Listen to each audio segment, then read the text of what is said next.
Hi everyone. In today's tutorial, we will show you how to add a canonical tag in Gohighlevel. A canonical tag helps search engines know which version of a page to index, so we can avoid duplicate content problems and improve SEO.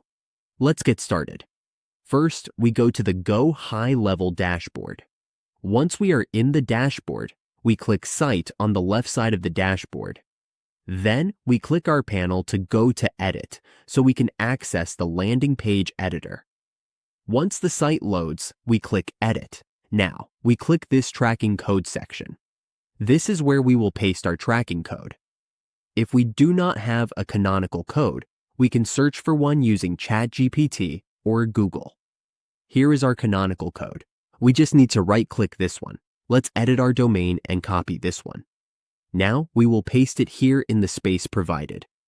We just need to click Save and wait for this to take effect on our SEO. After adding it, we should test the page and check that the tag is working correctly. This small step can really help improve our search engine visibility.